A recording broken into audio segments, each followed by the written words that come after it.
right, okay, let's get started.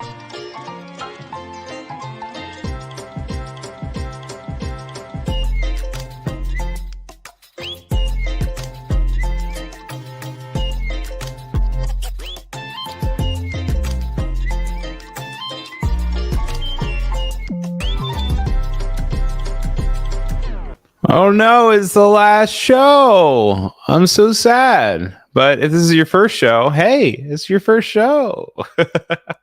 Hi guys, my name is Ryan Selvy. I'm a motion designer, live streamer creative here with the Adobe Live team. I am so excited. I get to take over the broadcast this whole week. This is our 8th episode with our 8th guest. And I can't think of a better way to end it. With Katrina. She's super talented, and I'm really excited to bring her in. But we have been having guests all throughout the week, 2 guests a day. So this is our second one today. If you missed today's earlier stream, we had Stephen Ong on, and he did an amazing job walking us through all of his animation and his motion and an exciting whole approach of NFTs and animation industry, frame animation and After Effects and Adobe Animate.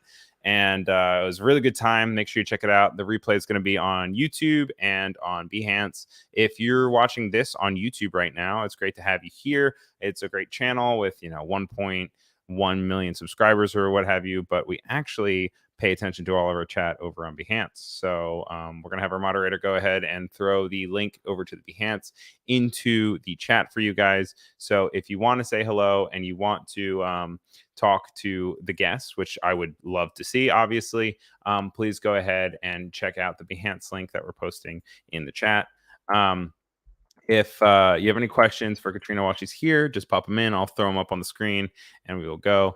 If you're wondering who Katrina is, I'm really excited to introduce her to you. If you're here based off of her promo too as well, I hope you're excited to see her as well. She's extremely talented. She's worked in B2B marketing. She is an illustrator and a graphic designer. She does a lot of poster design, and she is extremely talented. And the way that I found her was the way that she was able to market her own work and create a very clear understanding of her process. And so we'll be breaking that down even a little bit more today with looking at sketches of her like work in progress of files that she has, but also we'll be looking at who inspires her, and we'll be breaking down from this to that with old projects to current projects. I'm sorry if you can hear my cat. He has been terrorizing me for the last hour for whatever reason. But without further ado, this is going to be Katrina's first time on Adobe Live. I hope not her last, because she's extremely talented. And I want to make sure she has a nice, warm welcome. So if everyone can give her a big hello. I see a lot of familiar faces in the chat. I'm really excited to bring her in. So without any further ado, hello to Katrina. Hi, Katrina. How you doing? Hi, I'm good. You're doing well. Welcome to the show. I know you were just on vacation, so thank you so much for hopping right out of vacation and then going full 60 miles per hour right into being on screen for 2 hours. So yeah, of course, I'm excited. I want to let you kind of speak to yourself. I tried to give the best description that I could of my understanding of you as a designer, but I also want to give you the space to talk to you how you see yourself. So I'll give you the floor. Yeah. Hello, everyone. I'm Katrina. You guys can call me Kat. I think I would primarily describe myself as a D2C branding graphic designer. I started out kind of right after graduation as a freelancer. I brand a lot of things in like the direct-to-consumer market, specifically for like Gen Z, millennial, like the younger crowd, I would say. But I also just do a lot of like own personal work and personal projects, as Ryan has said. I love designing like posters, typography, illustration, just like really open to all sorts of designs, and like constantly love learning new mediums. Lately been into gouache painting a lot. So yeah. I didn't know that. Mm-hmm. I like gouache a lot because gouache was the closest that I could ever get to digital because of how fast it dries and how quickly you can kind of just like go over top of it with another color. I know people get frustrated with that, but like as someone who's such a digital artist, physical with like, I did not like oil because it took too long. And then acrylic was better, but everyone was like, acrylic. And so then I found gouache and I was like, oh, like this is this is the thing that is closest as possible without me being on an iPad. I started gouache because I lost my Apple Pencil and I was in Procreate a lot, and then I just thought it might be good to start like physical paint. But yeah, no, real art is like tough. Like it's way a whole different. nother ballgame. Yeah. But I just can't believe that it stemmed from losing your Apple Pencil. Like what a 2022 problem of like being like, oh no, I have to go back to what is this, a paintbrush? Like what? That's hilarious. But you're based out of California. Were you born and raised in California? I was actually born in the Philippines, in Manila Right. specifically. I grew up there, then I moved to San Jose when I was 6. And so I've been in like the Bay Area ever since. I just moved to Oakland like a week ago. So. Oh, well, congratulations on the move. The reason I ask is you just have a very like California style of approaching design. I imagine that's something that kind of just happens from being there a lot. And not to say that it looks like everything else, but you know how you can just kind of tell of influence of like, oh, this is a West Coast designer for sure. Interesting. I've never heard of that. You never heard that? Oh yeah, no. I mean, you have beautiful work, and I aspire to learn how to kind of create some illustrations that look similar. But your color choices and just how you kind of approach your figures and everything with your marketing with your products as well is great to see. But I guess that's probably a really good transition to just go ahead and hop straight into the part where we like to talk about your work. I'm going to go ahead and pull up your website, and then we can talk a little bit about all the work that you've done so far. So, yeah. All right. Let's look at your work.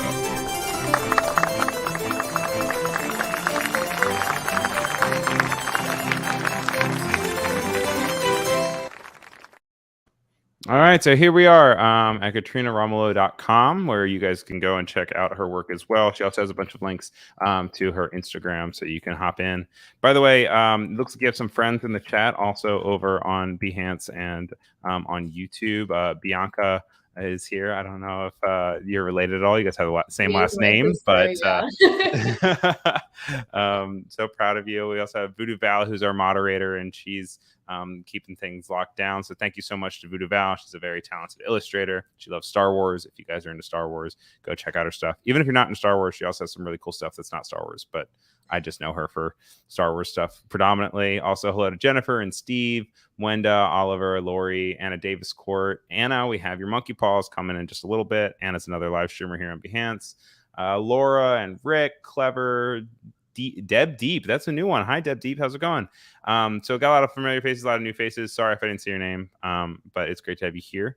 And we're checking out Katrina's work, or Kat's work. I keep saying Katrina because either one works. That's your branding, what you've got going on. But I'll try to make a point to remember Kat. So right off the bat, you can see that you have B2B at front and center. How did you get into marketing with brands and branding? Yeah, it was actually it was kind of like right at the beginning of the pandemic. I was a junior in college. I went to Berkeley, and then everything kind of shut down. All our classes were online, so I just kind of found myself with a lot of time to like design for myself, which was really cool. I didn't go to school for design. I went to school, studied sustainable environmental design, which is like very cool. The closest I could come to like any sort of design major at Berkeley, and so that's what I took. But it's really like more of like a landscape architecture vibe to it. So okay. Anyway, yeah. So I went and I like started getting way more into like branding because my friend Maria, she held a student-led class called Brand Identity and Graphic Design, and so I took that a few years ago. And I realized how much I loved branding. So at the start of the pandemic, I just made a bunch of conceptual brands. I even started what I like to call Brandtober, if you're familiar with like Inktober, where you have like a prompt a day and you draw something based on that word. I basically did the same thing, but instead of like a drawing a day, I just did a brand a day, and I came up with like a random list of 31 words and made brands off of that. Started to post on Instagram, gained a lot of traction.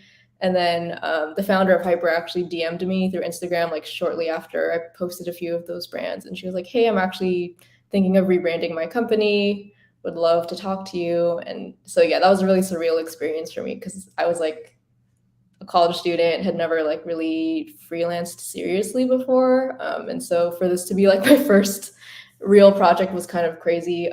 But I worked with her for like a year on this, and then finally it was released the next year in 2021 in September, and then it was online in Sephora. So that was super cool too. So I'm guessing you've gone to Sephora and like seen it on the shelves. Not yet. We're not in stores yet. We're online in Sephora, but we also have like I've seen it on the shelves in like the Allure store in New York, which is really cool. That's neat. Yeah. That's really cool. I can't believe that this is like your first go-to with like a connection with a brand, because it's so professional, it's so well done, it's so Thank you. uniform in the idea that it all feels like one single thought, but doesn't get boring and stale. Like there's a lot of explorations of different kind of approaches to the type, but it still kind of all leans back to this hyper. I see that Lori Din is in the chat saying, "Love our work with Hyperskin," and obviously it's the first one on your website.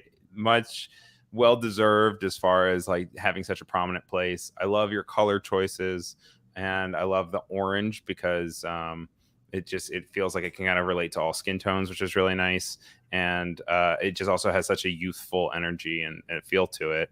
How was it working with like packaging design and the idea of that's a whole nother can of worms? Yeah. I think it's really funny because I had like really zero idea of how to do like anything professionally at all. I just kind of like jumped into this project. That's a blanket statement. Yeah.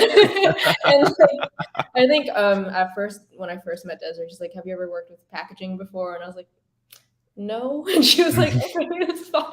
But I mean, I think the best way to learn honestly is just to like get thrown into something and then kind of force yourself to like learn things along the way. I think that's really how you do things. And so I definitely got through a lot of roadblocks. There were so many delays, just like in terms of like the Pantones, and like I didn't realize you had to have like a Pantone book to pick out the proper shades. I was just picking things online, and then we would get samples back, and they would be like neon orange, and it was just like a very traumatic experience for me. But I think I learned a lot about dye lines and like sending things to manufacturers, and I think I'm just really lucky that Desiree is like the dream client, basically, like super nice, super easy to work with, and her manufacturer like taught me a lot of things too. So yeah. Bianca says, throwback to Christmas break when you were figuring out Pantone colors and packaging measurements on the dining table. Sounds about right. Yeah. So I know you spoke actually also of using this challenge as a way to really throw yourself in there. You're saying the best way to learn is to just kind of go at it. Obviously, doing a challenge is a big undertaking, especially when it's something that's daily. How did you feel having the constraints of both time and the like constraints of having the words that you came up with? Yeah, that's a good question. I think, well, when I was coming up with the words, they were just like super random words. Like I think one was like pineapple or something. And so I think it was nice because there was less pressure for me to be like really not intentional, but like I don't know. It's nice because it's just a random word. So you can literally come up with anything. Like I think my reasoning was like pineapple, kind of like a lip balm, pineapple flavored. I'll make like a lip balm called Balmy. So it was just like very fast, not a lot of pressure for me to come up with something like groundbreaking or like super innovative. So I think I had a lot of fun with just like randomness in words. I think the time constraint is really good. Like I think I would highly recommend doing some sort of daily challenge if you really want to improve, just because there's like just less pressure to put out something like super finished and like super polished. It's more just like doing something within that time constraint, and then at the end of that period you're done and you get to move on to the next thing. I think that was a great experience. So yeah, I think by the end of it though, like a daily challenge is super tiresome. I think by the end I was just like super ready. Like I did not finish all of those brands in October. I think it took me 2 Octobers to finish all of the brands. So yeah. Yeah, no, it's a big undertaking, and obviously it's just most admirable, honestly, of you just going and being able to finish it through the words that you have. I went back, and this is on October 2nd, 2020. You said you're familiar with Inktober. Now get ready for Brandtober. For trying the first prompt for Inktober Fish, I've decided to make my own prompts and rebrand it as Brandtober. And so this is the one with the fish and chip. The first approach to it. This is all the words that you have. You know, everything from coconut to sauce, which is great. But do you have a favorite one that kind of you were expecting, and a favorite one that you weren't expecting? Oh, yeah. I thought pot I would have fun with. I think I made like a CBD or THC brand out of, or like a Mhm. lighter for one of those. I thought I would have a lot of fun with that, and I like how it turned out. And then I think an unexpected one was probably like the sore one, because I had no idea what I was gonna do with sore. I think I ended up making like a relaxation, like tension muscle relief product that I enjoyed. So Oh, I mean, that's a good approach to it. I mean, especially, I mean, if you have the control over the words, though. So I'm so surprised that you're like, okay, I have no idea what I'm gonna do with this, but we're just gonna throw it at the board and we're gonna see where it lands. yeah, honestly, Um, I really don't think sometimes. I just kind of do random things and hey, then but if it's beneficial release. to you, I think it was this one for pot. Yeah, I Yeah, this think one's for pot. so. Mhm. That's so cool. I like the dynamic of the lighters. I feel like lighters are this thing that you see floating around. People lose them all the time, but I think that they're free real estate that people really don't really tie to a lot. I mean, you see designs on them or whatnot, but I think they would be such a good like handout for Yeah. like a business card or something of some sort. And I just like these feel very different than any other lighter that I've ever seen before. I like the fun motion that's in them. And also it just still feels very legible with Sunday. Cool lighter, man. um, and then let's see what the other one we could find. Let's see if we can find the one that you did for sore. Oh, it's the Uh, 3 boxes right there with, Three like, the boxes really, right here with yeah. relief. Mhm. Oh, this is good. So for some of them, it looks like you played with color a little bit more as you kind of continued the challenge. How did Mhm. you approach color? Because this was before Pantone, right? So were you just like going on to like Adobe Color or going on to like Cooler or something to Yeah, I think, as long as I'm not working in, like, a physical packaging product, I never really use Pantone shades. It's all, like all of this was made in, like, Photoshop and Illustrator, so Mhm. you just get to play around with, like, RGB, and I feel like the sky's the limit because there are, like, millions of shades. You can make it as vibrant as you want. I think whenever I make something, I make, like, at least 3 to 5 versions of it just because I love seeing the different color options. Right.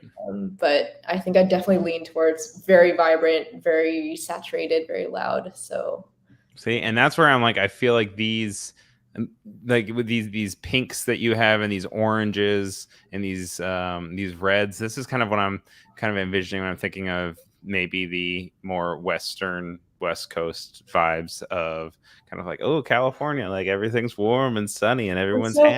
I've happy. never thought of it that way, but I guess it makes sense. Yeah. Yeah.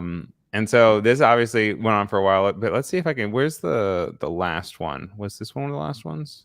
Honestly, I think the last 25. one is like a year later. It's like I kind of dropped off a little, and then I think I picked it back. I made Puffy with my sister actually because she's a product designer. She used to work for Facebook and Instagram, so she Oh, did very like the app design part, and then I did like the packaging and like the identity, and so I yeah. could definitely see a connection with this with the skincare, especially with like the women and kind of their vibes of going off, but it still feels different with kind of your choice of your serif and just the parts of the women that you're choosing to show with the jacket. You know, it's not just someone Mhm. in a T pose. It's it's fun, dynamic pieces all around. Um, but very cool. And also, I like your approach to texture with the noise that you Yeah. have here. Yeah, I miss Um, my iPad. I feel like Procreate is such a powerful. I think I should just bite the bullet and get another Apple Pencil, but yeah. um, but also it'd be exciting to see kind of where you go with gouache. It'll be cool.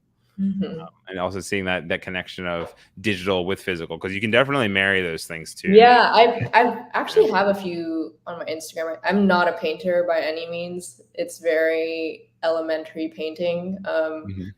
But it's definitely fun to like, yeah, I think that like the Breakfast Champions or even that, like I think, yeah, like not the greatest painting in the world, but it's like fun to turn it into like a magazine layout and like edit the colors in Photoshop. Like I think that's the biggest cheat ever. Like I feel like it's great that I can just change my mind afterwards. But I don't necessarily think that it's a cheat. I think that it's just using the tools to your, your strength, and be able to take it and be like, okay, cool, this is already something that I've made, and then you can also have different versions of it.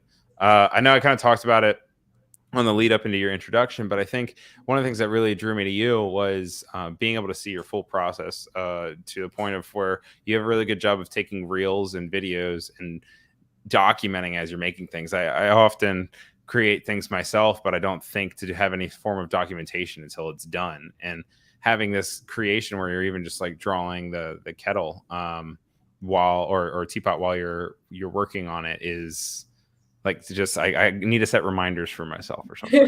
Yeah, You it's do a definitely, good it's job hard. Yeah. with it. Bianca's mentioning how you drew the puff illustrations on your iPad while you watched Netflix. Okay, thank you. For Hyper, by the way, I was wondering if there's any other brands that you kind of drew inspiration from, that you referenced to get to the final product, and ones that you kind of found inspiration through. Oh, that's a good question. There were definitely, I don't know if it was like other skincare or beauty brands that automatically came to mind. I mean, I'm a big Pinterest user, so I'm like pinning things all the time. I think I probably saw like a lot of like big text on packaging at one point in the process of like exploration and branding for Hyper. So I don't think there's like one specific brand that comes to mind that I can remember. I think there was like a matcha tea brand that I saw. It was like really green packaging, like really black text. So not too similar, but like I think, yeah, I love the idea of just like blowing up a logo and just plastering it across a bottle, and like feels minimalist, but also like definitely brand recognition gets the point across. So Making a statement. Mhm. Obviously, yeah, like you said, brand recognition is a really good one. Voodoo's relating to you with Netflix as an inspiration, and being able to have Netflix know all of her secrets, which I vibe with. I normally work on the computer myself with like After Effects or Illustrator, but I'll take like a Netflix window and throw it off to the side over Yeah, here that's what I do. to work. So it helps, especially with more of that TD stuff. I wanted to touch on Hyper just because it's the one that you have front and center at the beginning, Yeah. but obviously you also have Halia, which we'll be Mhm. looking at for a little bit of behind the scenes as well. But do you want to talk a little bit about Halia? Am I saying that Yeah. right, or is it Halia? No, it is Halia. I think it's Halia. Okay. It's great. Yeah, this one came to me like also during the pandemic, like a few months afterwards. I think it was like March 2020. So the founder is actually younger than me. She's really cool. She's like still Wild. in college. Super Wild. cool. Yeah, just like I think emailed me, found me through Instagram, and she was from the Philippines. I'm from the Philippines, so I was like, oh, this is super cool. And I think the whole mission of like, you know, loud periods, like environmentally friendly periods, just making pads out of like bamboo and corn fibers, and just like, Oh, no way. I mean, because yeah, yeah, bamboo so grows so fast. I'm sure you can just easily kind of use that as a constant renewable, not renewable, but like a regenerative source. yeah, Um, and so I and think just like super cool founder, super cool product. I've always wanted to do something environmental. I mean, I majored in like environmental design, so I thought right. that would be like a really good use of like some things I learned, and so it was super fun to brand this product just because I think a lot of period wellness products in the space are like a little bit more muted. That's definitely changing now, I've noticed, but Mhm. like usually periods are like a very taboo topic, like no one really wants to talk about them. So, Yeah. being able to use really loud colors, really like fun illustrations, was just very fun overall. I think yeah, I've had really good clients, so I'm very grateful for that. Did they source the photography for you, or did you also go out with the photography as well? No, yeah, they had a completely different photographer. I think her name is like Shira Luna. She's like super, super cool, takes beautiful photos. Everything that you're seeing was like done in the Philippines. So I think I didn't Very cool. unfortunately get to creative direct that one, but yeah, I think it turned out really well.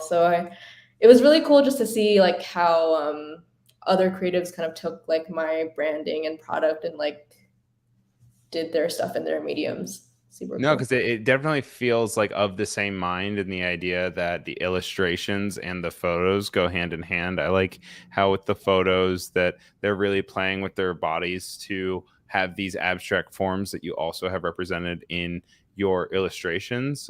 Specifically the one that I saw, like I love this one with the idea of like putting it in a non-traditional place, like on the foot, but kind of Yeah. having that bend and that, that twirl around. And then even to continue that exploration, I love specifically in this one with the make it periods fun.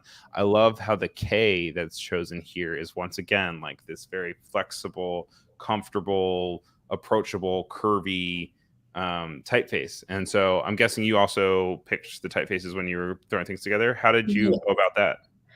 Yeah, I think picking typefaces is like one of my favorite things about branding. I think there's so many like super cool like type foundries out there, and so sometimes I honestly have just like a running list of fonts that I really want to use in product projects, and like Yeah.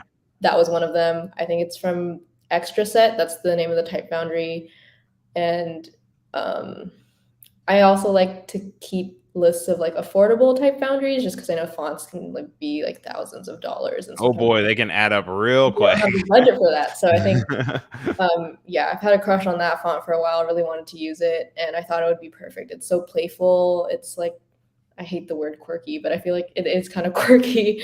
No, but I mean it's a quirky brand, right? The Yeah. whole idea is it is definitely geared at a 20 something, or like maybe even like I don't know, teen Mhm. audience, but still feels professional. It doesn't feel like the Tampax Pearl where it's like, Hillary Duff is the one that's like pushing it very clearly, like supposed to be on Disney Channel.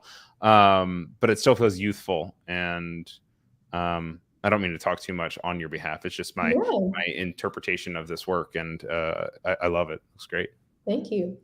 Um, and then also, yeah, for something like this, when you have these like wheat paste vibes, is this just a texture on top of a Illustrator file? Yeah, it's a mock-up. It's like a Photoshop mock-up. I think my ultimate dream, I think I'll know when I've made it when I can see one of these posters up in like New York in like the Mm-hmm. Soho area. So I'm like calling it out, manifesting it right now. But I think it would be great if like one day I made a brand and like I saw them like wheat pasting it up there. That'd be so cool. I do this for every single brand I make. Yeah. That's kind of how I start the process actually. I think challenging myself to make like 10 posters really lets me use the full width of like the color palettes and the type and like whatever illustrations or other graphics that I'm doing. It lets me like lay it out and I can kind of like visualize better how this brand is going to turn out. So I do that for everything. I think that's such a smart approach, and also just like a tangible approach to design, because obviously it's so easy to get lost in the Mhm. files and the folders, just to be able Yeah. to spread it out and be like, okay, does it fit? Something that I do a lot, that I learned from another streamer on Behance. I think Andrew Hockrottle taught me about it, but when he's approaching branding, he makes a mood board before he starts anything. Yeah. Then he creates his work, and then he goes back and he takes some of his work and puts it in the original mood board, and he says, does it Oh, fit that's the smart. original mood board? And if Mhm. it does, if it feels like I can't identify which one is mine, then I have succeeded in matching my mood board. And if it sticks out, like what can I change to make it fit more? Oh, um, wow, I love so that. yeah. Jennifer is in the chat over on Behance. She says, I'm glad the whole conversation around periods is changing, and she thinks it's really great design. Thank you. And then Paloma Dora is saying, hi, everyone. Ooh, brand design today. And then Sam Sujo over on YouTube is saying, so talented. Clap, clap, clap, clap. So lots of great response here in the chat. I know we're kind of just flipping through your whole portfolio here, but I mean, I'm having a really good time just kind of learning about how these things came to be. You have another one, obviously, with Hyper. For this one, were you involved in the photo at all for this, or is this another one where it was kind of like outsourced and then you had the design, that the one over top of the photos? Yeah, for this one, well, I've had the luxury of like being able to be at every single photo shoot we've done so far, so it's great because we're a pretty small team, so we get kind of scrappy. We have to like cast the models ourselves, we have to cast the photographer, and like I get to come up with all the like mood boards and kind of like the creative direction, even the styling. Like we get to all pick out the outfits for everyone, so it's very hands-on. So I think yeah, I had a little bit more like freedom and creative direction in this one as well. And it was really fun just because I know like a sky shot with a beauty product is not like a revolutionary thing, but I think the idea I had behind this was just, it's very like a brightening mask basically. And so we wanted a bright sky. It was like filmed on the rooftop of like a downtown LA building that we also had to like find on Peerspace. So I think being able to just like see through a campaign end to end is really rewarding, super fun. Getting to pick out like the fonts that goes with it. We wanted like a cosmic vibe to this, so I think like the typeface and like fade spots Yes, kind of. absolutely. Yeah, okay, cool. I'm glad that you think that was the goal. And then also that's the second time this week actually that someone has brought up peerspace.com, and I'm making sure to throw it in both chats, but that's just like going on and being able to find studio space that's affordable that you can go and you can take pictures at, right? Yeah. Do you feel like you use it a lot? Was that your first time using that, or That was my first time using it, so it was cool. I'm glad I had a good experience. Hyper is actually coming out with a new product next week, July 6th, and it's like I wish I could have like talked about it because that one's like my favorite one to date. I had so much fun creative directing that one, and so just I guess keep your eyes out for that one. But for yeah. season 3, I'm going to be creating a intro because I have my many segment intros, but it's basically going to be one that's like, don't break your NDA, but tell me what you're doing. So we'll be really excited to see that in the coming weeks. Obviously, we want to hold off so that there is the brand reveal, and we'll obviously check it out. With that in mind, guys, make sure. I forgot to have my name on the bottom. I'm not supposed to have my name on the bottom. It's supposed to be your name. Make sure you guys go and follow Edgy Katrina on Instagram. She posts very regularly. Like I said, that's how I found her work originally. And really good at documenting stuff. But hopefully also when that has its big reveal in like a week now or so, which is crazy because that means 4th of July is coming up, which means like summer is halfway over. Which is but with that in mind, it will be really exciting to kind of see how that plays out. Is there anything else particularly in your portfolio that you kind of want to call out and speak to your experience with? Yeah, I think the socially distanced pals one right there. Yeah, I think if we're being honest, I created this project because I just wanted to stick my friends on cans, and then the idea kind of came up to me afterwards. I was like, oh, this could be like a whole campaign about like, using your own product, socially distancing, being responsible. Sometimes the thought comes after towards to me. So it's like I do like to be intentional with my designs, but for this one I really just wanted to see people on cans. I love can designs. I really want to brand like many beers in the future. So Yeah. I have my roommate in college. He does a bunch of different stuff, but back down in Baltimore, Maryland, he has made connections with this weird inner circle of microbreweries, and it's so cool. Whenever I go back down to Maryland, I'll walk in and I'll be like, "Oh, Montana did that beer can," and like I'm gonna buy a 6-pack.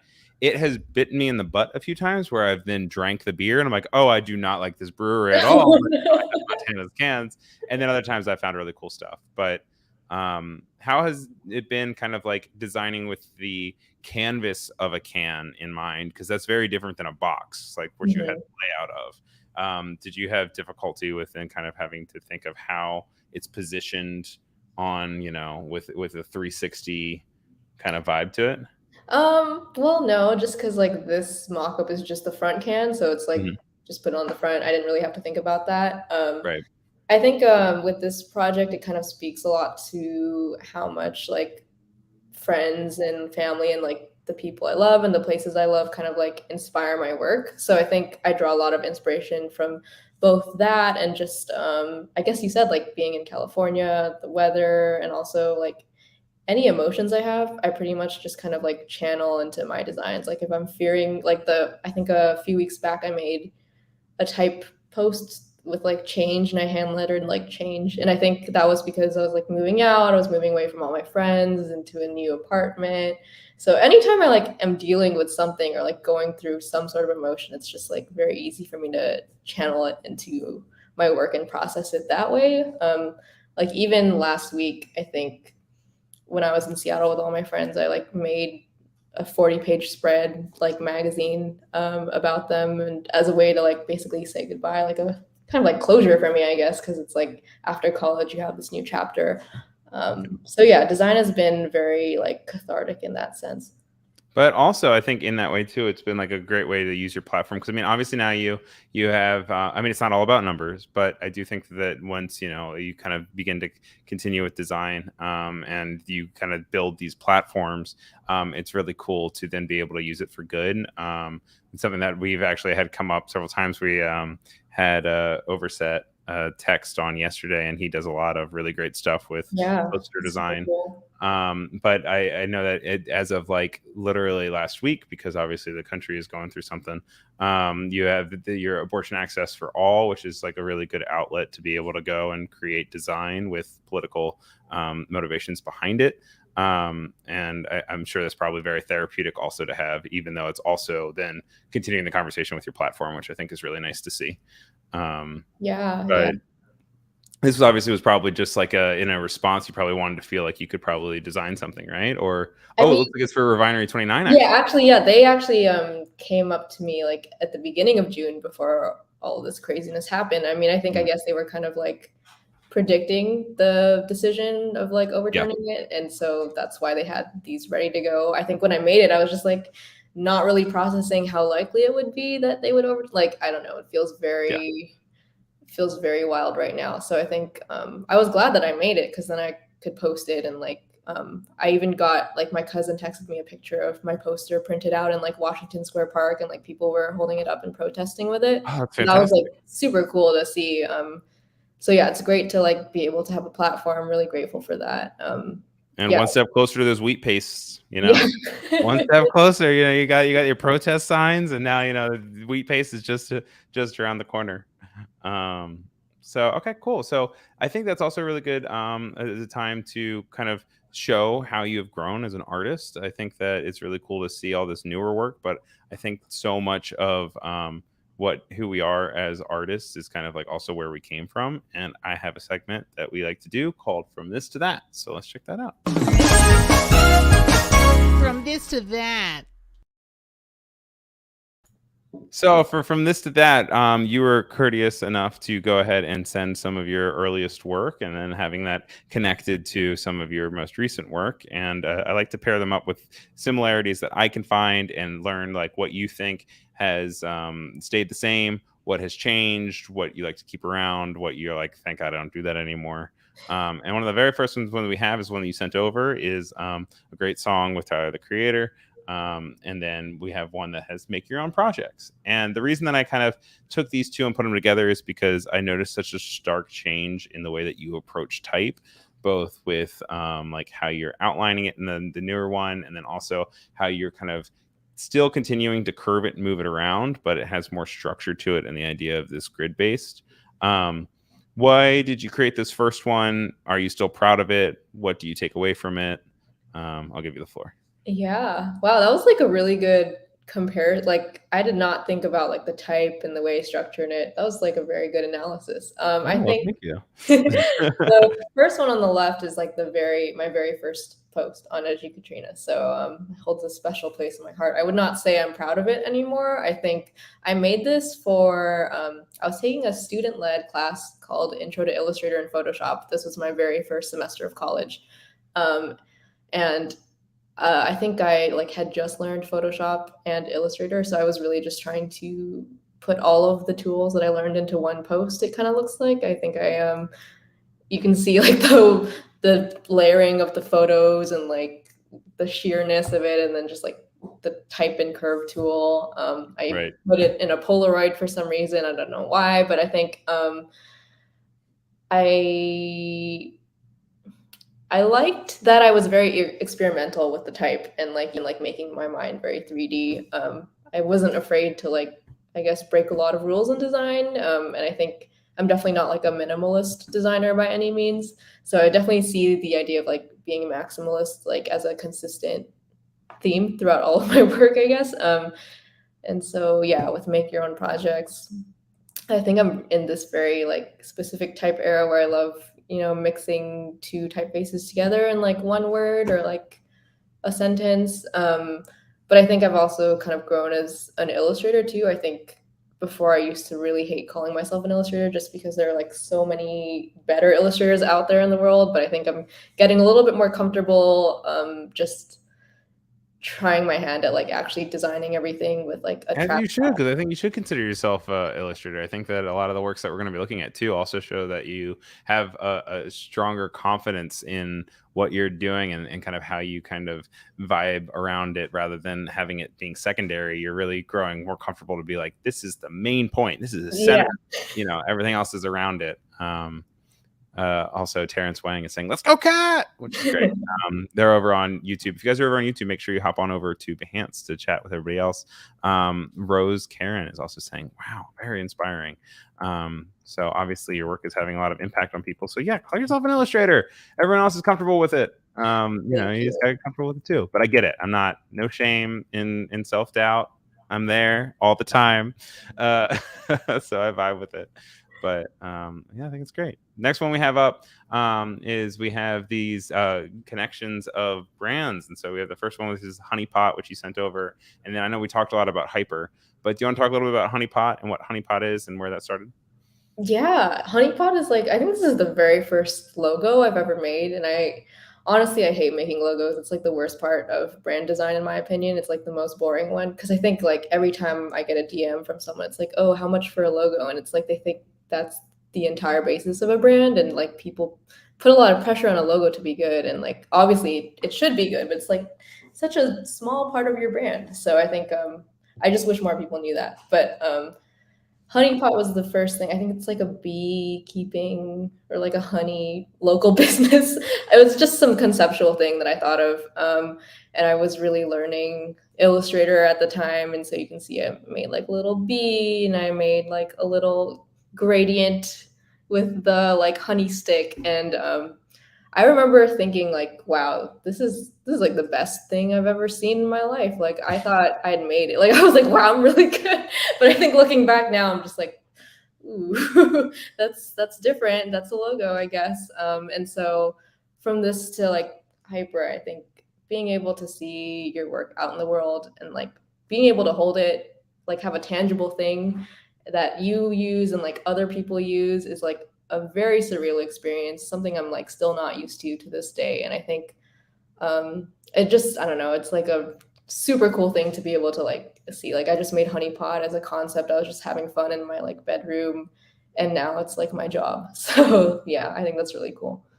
Yeah, I mean, I think one thing that I find as a through line through it, though, is that you have you have an eye for bringing energy into type, and I think that with Honeypot, even though you're kind of relying on these iconographic approaches to the O for both in Honey and in Pot, I still think you're relying a lot on the flavor of the type to kind of bring the energy to it, and then when you bring it over to Hyper, where you're not necessarily moving around the type too much. I mean, the exclamation point and then the cool curvature of the type around the exclamation point is simple, but it's still kind of bringing that energy into the type form itself, which is nice. Thank you. So, yeah. And then Nana Agayamang says, I'm just amazed. So, thank you. Good vibes. Next up, we have Sisterhood of the Traveling Booty. And then from this to that, bad mood alert, we've got the grumps. And I just love your sense of energy and humor in your work. I think that is a lot to be said. I know you deal with some motivational terms, and you also like even with like abortion access and other things that you have kind of bringing up. Like you're being a leader and you're talking through things, but it doesn't necessarily mean that you have to be so grim in your approach to it. You're finding ways to have your personality. And I don't know what Sisterhood of the Traveling Booty was about, but it still made me chuckle. And I liked also bad mood alert. We've got the grumps. I'm sure people say that about me all the time. So. What was the Sisterhood of the Traveling Booty about? Oh, I honestly can't tell you. I have no idea. I think, I mean, I love the Sisterhood of the Traveling Pants. I love the book and the movie.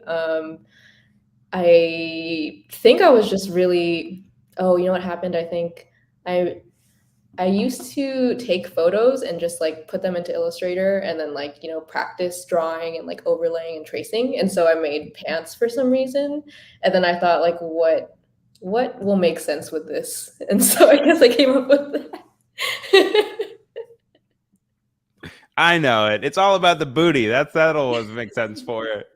I love, specifically, since we're talking about the booty here, the lines underneath the buttocks. I think add really nice because everything else is white on this gradient, and you made a point to take the blue, and you're like, I'm going to make sure that this is accentuated and called out because it is the traveling booty. Then you move over to the newer stuff, and you're playing a lot more, not only with color and how they react to each other. I mean, orange and pink is quite the mood. It's very 70s. And I think that you have a strong suit with orange. What's your favorite color? I would say it's either blue or green. I really can't decide, but yeah, definitely use orange, red, pink a lot. Yeah. No, Kelly green is my favorite, and the background green that you have there is very close to my favorite color. Ooh. So I'm also partial towards the new one.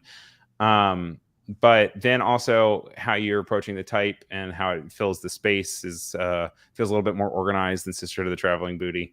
I just love saying it. But I think that's a cool evolution from it. Do you feel like the one on the left represents anything that you have still grown and have in your work today? Yeah, I think the way I kind of stacked the type, I always like playing around with type. I know on the right it's all middle aligned. It's not really like revolutionary, but I think being able to like take a sentence and like play around with where I put each word is always something that I love having fun with. So I would definitely do the same thing still. Yeah. Yeah, that's great response. Next up we have these illustrations, and I know you were talking about the idea of the oh, wait a second, real quick. Clever said something about the previous one. I want to make sure I call it out. The clashing colors from the first is fixed in the composition of the second, which is an exciting analysis of that. I think that the color balance on the right is very organized and thought out, and you can see the growth in there. So thank you, Clever. Appreciate that. But next up we have your illustrations. I know you said you originally didn't feel it. I think the illustration on the left, I think is from 2018 or 2019. Mm-hmm. And then the one on the right is actually just a few weeks ago, right? It was like beginning of this year, I think January. This year. Wow. Yeah. What is time? Time's a construct, Yeah. and 2020 messed it up for me entirely. I have no idea. But do you want to talk about these two, kind of where they came from? Like, what is the one on the left about? Yeah, the one on the left was actually an application for the design club that I joined and was basically in for all of college. It's called Innovative Design. Shout out if anyone watching that is in this or goes to Berkeley, but they kind of basically taught me everything I know. Berkeley flex. Make yourself known, everybody. So yeah, it was an application. I think they just wanted like 5 pieces, and this is one of them. And you got in? I did get in. I'm actually We don't have to burn it all down then. We're good. We're fine, you know? I'm surprised that this piece helps, but I think I was very into gradients at the time, as you can tell, and this was giving me like an Urban Outfitters home vibe. Like, you know how they always, I don't know if you like ever go on their home section, but the way they like design their pieces, very lots of plants, lots of like tapestries and stuff. So I think that's kind of where I got the inspiration. There's like a little bit of everything in this that I think that I related to. Avocado toast. There's like an acai bowl in there, some juice, a record player, glasses, like a book. I don't really know like the intention behind this piece, if we're being honest. I think I just wanted to draw a bunch of stuff. Yeah. So yeah. It's also just showing your skill set too, you know? So yeah, I just can't get over like the gradients. It's really giving like word art 2008 Microsoft Word to me. It is not. You're too harsh. But then obviously on the right, then you kind of go to the complete other side of the spectrum where there's no gradients. It's all very flat color, which is kind of cool to see. What's the one on the right about? Yeah, so the one on the right, I actually made, like, you know how I said I use design to process everything. This one on the right was dedicated to my grandfather, who actually passed away earlier this year. And so I kind of just wanted to make a piece that I thought really encapsulated his vibe. And so I thought of like him sitting in his red armchair, which he sat in for like all of his life, and like his dog in the corner, and like he would always throw popcorn to him, or just like have a Diet Coke and watch TV. And like he was a big fan of like cheese and charcuterie and like ice cream. And so yeah, this was just a way for me to really process everything that was going on. I think I really channeled my grief into this piece for a whole week, and it made me feel a lot better afterwards. But I think even the colors, like I don't think I usually work with colors this like dark or deep usually, and so it was like a really interesting exploration to me. It felt kind of like, I don't know, like a slightly retro vibe, which was interesting to see how it turned out. Absolutely. That green to red is extremely retro, especially when matched with that peach. Yeah, I so could definitely read that. very cathartic. And I think a lot of people who knew him were actually like, you really nailed capturing his essence, which meant a lot to me. So yeah. I also think it's really well, first off, I'm sorry for your loss, but also I think it's a really beautiful tribute to him. Anna is also saying it's a wonderful tribute. I think that it's really cool that you were able to capture his essence about it without any actual physical representation of him. And I think that so much of who we are is often kind of forgotten for our physical appearance, and in reality, it's actually the things that we have an impact on. And the idea that you kind of chose to, show the dog and show his chair and show his relation to the TV and his outfit, I think is a really beautiful way of capturing a person without necessarily just drawing a picture of them or finding a way to just incorporate their portrait. And this in itself is a really beautiful portrait, and I think it's really cool. Thank you. I'm glad you picked this piece. Yeah, no, I think that it's also really cool to see how from on the left, you're saying that you kind of wanted to just draw things. And so you built this kind of pile, and where it still fills the composition. I think the one on the right feels way more organized, and it has a comic book feel where it almost feels like there's a narrative there. And I kind of feel like, when they're building a scene in a film and they're filming different parts of the room, it's kind of nice to be able to see it move around. I'm like, what is it telling me? And I really like the popcorn and the dog. I know I keep bringing up the dog, but it's so cute. And it's a nice little tidbit. So, and then we have this one, which I really related to the one on the right. So I wanted to make sure we talked about it. But I wanted to talk about how you kind of continue to play with type from here on the left to the right, and hierarchy. Obviously, everything's kind of the same size on the left. And then on the right, you have a lot smaller type that's kind of less important. But then you have also the large, overworked and underhugged tier. But I wanted to kind of see your approach. Also, you have a lot more color on the right than you do on the left. And the left was just a promo piece back from like 2017, 2018, right? Yeah, when I first made my website. And then on the one on the right is just kind of like another kind of cathartic, a diary vibe of a design. Well, hopefully we can get someone to hug. I know you just came off vacation. You just saw a lot of friends, so hopefully got a lot of hugs there. But how did you approach getting these gradients on the right as well? It feels like kind of like a magazine scan, kind of. Yeah. Lately I've been getting more into making gradients in Photoshop versus Illustrator, which I used to do all the time. So I think I just kind of took the brush tool and then like great like Gaussian blur to it like a bunch of times, and then added some noise into it. And then I think I used like a texture. I know like Kate Deller, who's a great illustrator, has like a free pack on Adobe. And so I think I used one of those probably. And I think I'm kind of like entering my Photoshop era right now. And like I used to be like, I'm Illustrator all the way. Like that's my baby. But I think I'm slowly kind of getting into both now, which is really exciting. And so just, I don't know, being able to take like a really, really crazy gradient, throw it on the background along with some texture. And then like, again, I like really take big type, but also put in like little elements, adds a lot of variety. And I think it just makes the piece more exciting because there's just more going on versus the one on the left. It's just like, I guess a minimalist take on just like a little curve. So I think it's nice to see that I'm a little bit more like experimental with my work, a little bit more intentional on how like where I place things. Like you see it's more in the corners versus in the left one, I don't know why it's kind of like not at the very bottom, or like it just doesn't seem as like intentional to me now. So No, I mean, it definitely feels more organized on the right. And yeah, I feel like the left is a little bit more floating, but it got you to where you are on the right, which is always good. yeah. We have one more left here, and it's the pairing of this. I know nothing about oceanography to once again this approach where you have humor and fun into very serious topics of Inflation Nation. One silly green juice, $30. Which, trust me, I feel you. But these two connections of how you're approaching pictures, how you're approaching, I know you said you're kind of coming into your Photoshop era.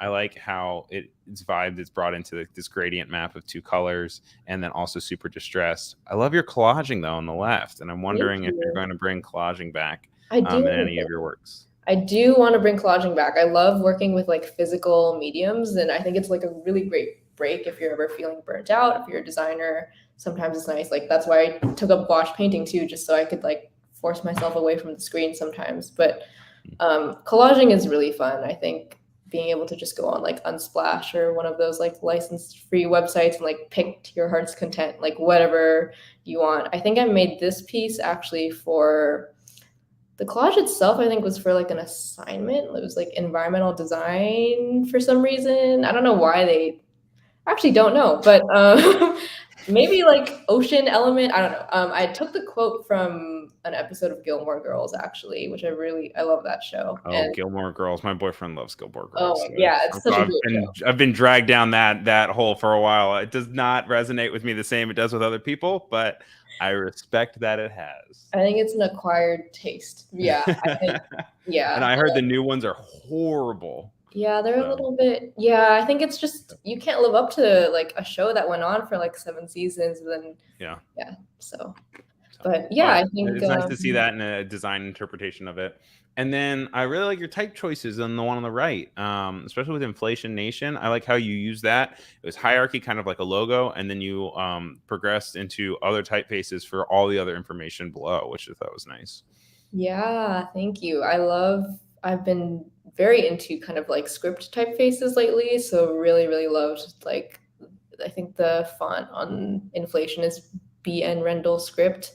Brandon Nickerson makes like really good fonts, so check him out. But I think I don't know, just being able to, I think this ties back to like those like 1950s ads that I've seen. I love taking like old secondhand magazines and like bookshops and stuff and flipping through them, just because the graphic design, you can tell like how trends kind of make their way back in the world. Yes.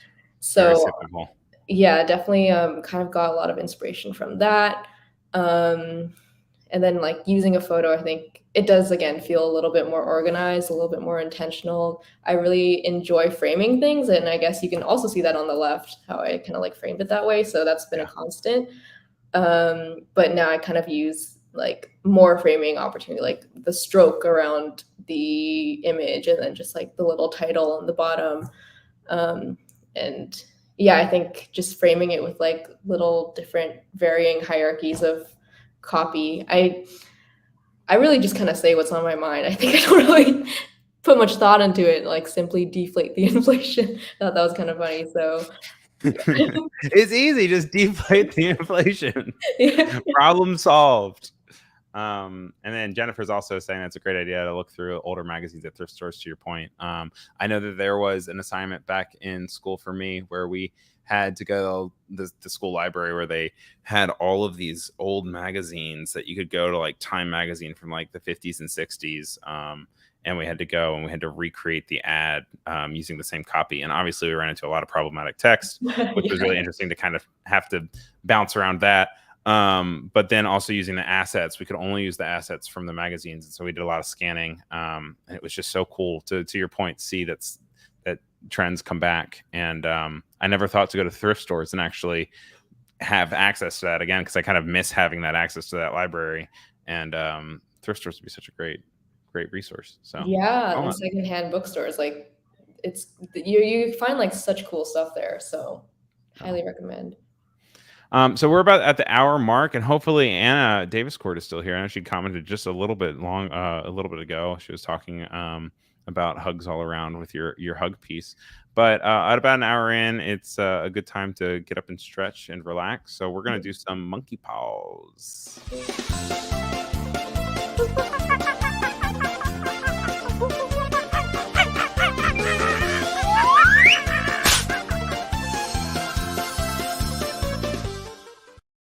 So Anna is in the chat. She is another fantastic illustrator and live streamer here on Behance and on Adobe Live quite frequently. She has taught me how to do monkey paws, which is a really good way to make sure that you are taking care of your hands and wrists, because they are our tools when we're going on and creating things, whether it's drawing or moving the mouse ever so slightly. I have had some struggles with some wrists as I've gotten older, and it's always good to get in the habit of healthy habits while you're still got it ahead. So I want to teach you some of these monkey paws that she has taught us so kindly. So what we're going to first do is you're going to take both hands, you're going to put them towards the camera like this. All right, and then you're going to bring them in like that, like monkey paws, and go ooh ooh ah ah. Ooh, ooh, ah, ah. Ooh, ah. Yeah, see the noise, it doesn't work if you don't do the noises. That's what Anna has taught me. So it's very important. Then you release that, and you're gonna go down, you're gonna put them like this.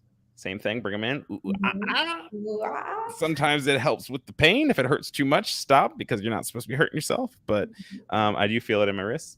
And then the next one we do is we flip them over as if we're like, here you go, have my monkey paws. And you bring them in again. Ooh, ooh, ah, ah. Ooh, ah. There you go. And then last one, and the one that's always the hardest for me, is you point them towards yourself. And ooh, ah, Ooh, ah. and that's the one that I always feel really in my wrist and stuff. Oh, and so wow. you go and you shake it all up. Mhm. Anna Davis Court says the noise is everything. It's important. This is another really good time to make sure you're drinking water. You know, also roll your neck a little bit. If you're not, hosting a stream or a guest on the stream, get up, walk around, do some cartwheels. But I like to take a little break, do that, everyone. You can do this like a series of times. So we like to just do it 2 times real quick. So we're just going to go through all the 4 again. So we'll do the forward. Ooh, ah, ah. Ooh, ah. This is a great exercise. Never Yeah, thought- they're good. I mean, it's also easy. Like some of the other corporal ones are like really freak me out, honestly, which is weird. But these, for whatever reason, I'm like, oh, okay, cool. Like I can feel like I can still get it done and then not have to figure it out. Yeah, because I've seen ones where you like go like this and like you like flip it around. And for whatever reason, I don't know why that has always freaked me out. So I like to do the monkey paws. They also have these cute, beautiful illustrations by Anna Davis Court herself. And she has done them with, I most relate to the one on the bottom right with the guy with like the tongue. yeah, just because I'm always kind of in great pain while I'm doing it, even though you shouldn't be in pain, but I'm in pain. So that has been monkey paws. Thank you for doing them with me. I appreciate it. Yeah, it was fun.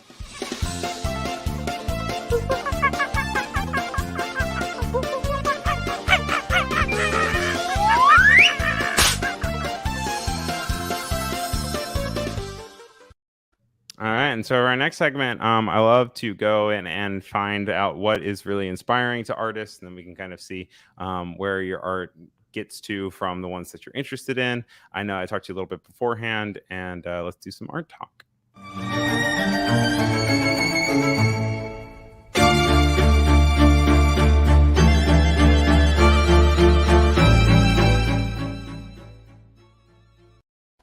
So you brought up Paul Milinski as your inspiration for artists that you really like. And he is a Melbourne-based digital artist that I have been scrolling down his Instagram. And apparently everyone that I've ever known has liked all of his posts. And I had no idea. So I'm interested to hear kind of how you found him and what resonates with you about his work and why you picked him as your art inspiration. Yeah, I think I might. I mean, I probably found him through Instagram. I used to be a design intern at this really great studio called Herman Shear, and I think every week they had like one of our designers just talk about like a design trend going on. I think one of the weeks was like surrealism, and that might have been how I found him. But I think his work is just like super cool. Like nothing I've ever seen before. Like I'm not really familiar with like the 3D rendering surrealist art space, and so yeah, just being able to like scroll through all his stuff was just very crazy to me because like I wish I could do something like that. That is so like far off of everything that I do, and I think like I don't know what a powerful way to make a piece that looks so realistic. It kind of just transports you to like a very Fantasy world. calming, like different, entirely different world. Like I wish was real. I wish it existed in real life. I don't know. Looking at his stuff just makes me feel really calm and like at peace. And that's kind of like what I want to do with my art sometimes. And so I think that's why I really loved his work. Oh, I think that's a great intro. You went ahead and you sent me your favorite piece of his, which is this one, and it looks like a very expensive brunch spot, and the water, and it's this area with all these kind of tables off to the side, and obviously the water, and it has this Art Deco feel. Why did you choose this one as your favorite? I just think, yeah, like you said, like this would be an amazing place to just have brunch one day, and it just it seems really cool. I think I chose it because it reminds me of like the beaches in the Philippines where I grew up, and like I think if you like grow up in the Philippines, any other beach you go to is just like ruined for you. Like I can't go to like the SF beach. It's just like not that it doesn't hit the same. Like I think the warm water, like the white sand, like the beautiful greenery behind it's like that really reminds me of I don't know, everything that I grew up around. And so this piece really spoke to me. That's probably why I really like it actually. I never really thought of it that way. But I think it's also kind of cool because you can also interpret it in like a kind of climate change perspective because it's just like I don't know, rising ocean levels, stuff like that. Yeah, this always wasn't a beachfront brunch. Now it is. Yeah. It's getting washed out. But no, yeah, I mean, I think that he has these kind of like, what are they called, liminal spaces, that you kind of can fill in your ideas as to like what it's talking about. And I also got like a very calm vibe off of this. I like the color choices of the muted pink. I think that there's a lot of crossover too, actually, with the colors that you're interested in and it's in your work, with a bunch of his work. And so he has this repeating vibe of pink in a lot of his works, and even if they're like muted or they're tan, I think that you can see some strong connections. And I just pulled a few of his other works. I think that these chairs are gross and weird and cool. They're kind of like Pokemon, kind of. Kind of like toads a little bit. Yeah, I don't know what's happening there. But he has a strong connection also with leaves that you also have. I feel like in a lot of your pieces, you bring in palms and different things to kind of bring in the greenery of it. And it is cool to see kind of him build these spaces. Yeah, like I would love to, I don't know, stay in a hotel like that one day. It just seems super cool. I think I really wanted to be like an architect when I was younger, and then I Mhm. went to architecture school and I was like, never mind, this is It's not fun. tough. This is a lot It's of a lot. math. It's a lot of hours too. I have an architect Yeah. friend, and man, they're just like an animation major. It's just like, okay, you're gonna disappear for a very long time. Yeah. Goodbye. Good luck. Yeah. So I think, I don't know, this is like super cool to me. Yeah. Next up, we have this gross one that I think is my personal favorite. It kind of feels like you're inside a stomach or a chewy mouth, or maybe like the gum that's been stepped on and like the shoe is lifting up. Hmm. But once again, we have these pinks, and then the next one that we have also, we have a bunch of pinks. Um, and I don't know if this would be sticky if you ran into it, or if it would be soft. But I Oh, think it that this kind of actually, feels like your skin products too. yeah, it actually reminds, oh, I might, maybe I like his work because it reminds me of Doja Cat's Kiss Me More music video. Have you ever listened? Yes, I love Doja's music videos. Yeah. She always So goes 120%. yes. So I think, yeah, maybe, oh yeah, I definitely see the connection here. So Yeah. pink surreal vibes is probably one of my favorite aesthetics, I guess. The Kiss Me More video is also such a great piece of inspiration. Just yeah, because it's like aliens, which I always love. And then you have the pink and the lore that they kind of build around it. It'd be interesting to hear if Paul has any lore around his works as well, or if it's just a piece of individual, like, oh, I'm just going to create this weird stretchy one and like there's nothing to it, or if there's actually like an idea of these landscapes and these spaces. So, Yeah, you should invite him on Adobe Live. Yeah, right. Next guest, season 3, baby. If we do, we'll be sure to bring you back to make sure that you can be like, "Hi, I love your work." That's so cool. I love that. I also wanted to make sure that we included this one on the left because it kind of reminded me a little bit of your connection with product design, and this was the closest that I could kind of get to it. And then on the right, just once again, this pink vibe, and he has all these really cool pink pieces. And the one on the right was the first one that felt dark to me, that felt uneasy, whereas all of his other stuff felt very happy. Yeah, you're right. But I think the one on the right also kind of gives off like climate change. Like, are those like melting ice caps on there? I did not think of that, but yeah, to your point, yeah, it kind of looks like they're kind of eroding or melting away, and then into this void of darkness, which is uneasy. But yeah, no, I wonder if he has any sort of connection with that, with climate change in his pieces, because it would be nice to see. Yeah, I think the one on the left too. I love like lamps and like I don't know, I think because I've just moved into a new apartment, I'm just thinking about like ways to decorate the space and I've been paying more attention to like furniture, Instagram accounts and stuff. And so it's nice to just see that.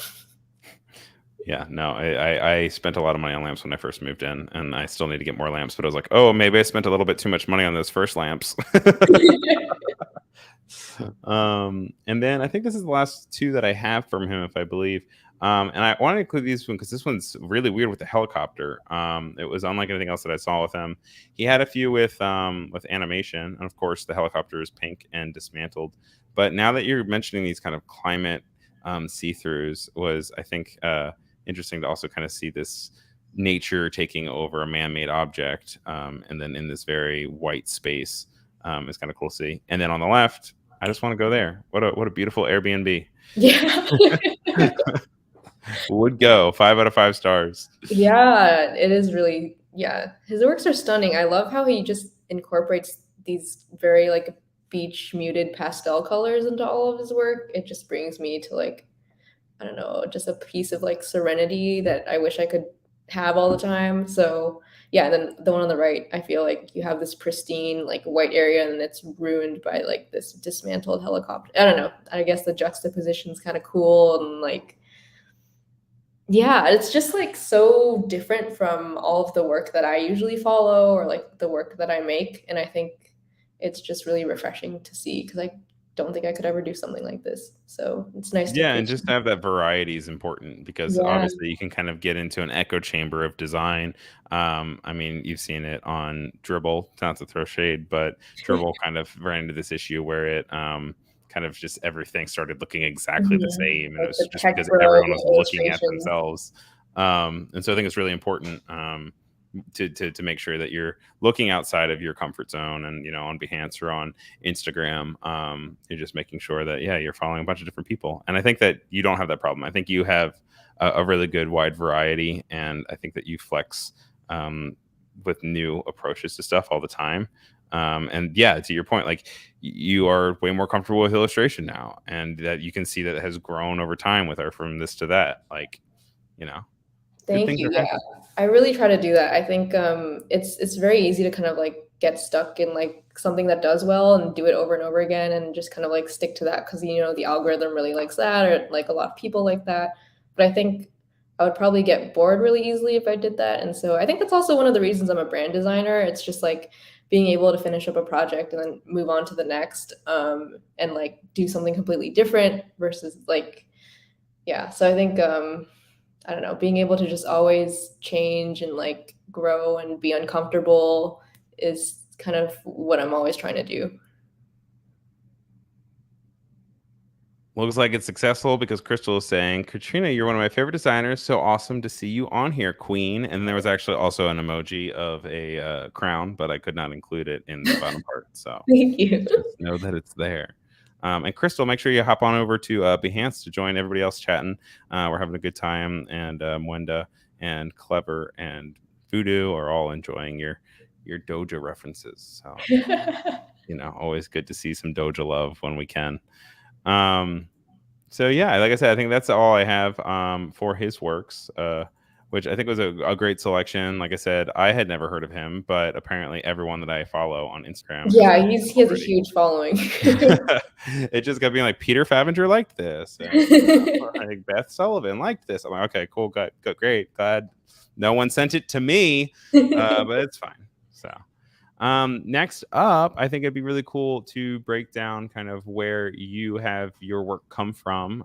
We've looked at a lot of the finished progress. We've also looked at how you've grown, but you also were very courteous in order to send over some art boards with lots of work on it. So let's do the what's in your sketchbook segment. Ooh, what's in your sketchbook?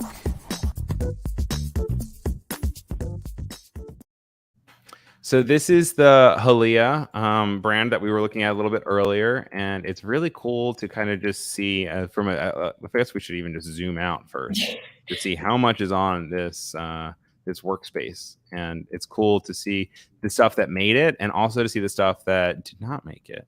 Would you say this is kind of indicative of what your stuff normally looks like when you're building something out? Yeah, exactly. It looks exactly like this. I think this is one of the neater ones actually. I get really messy when I design.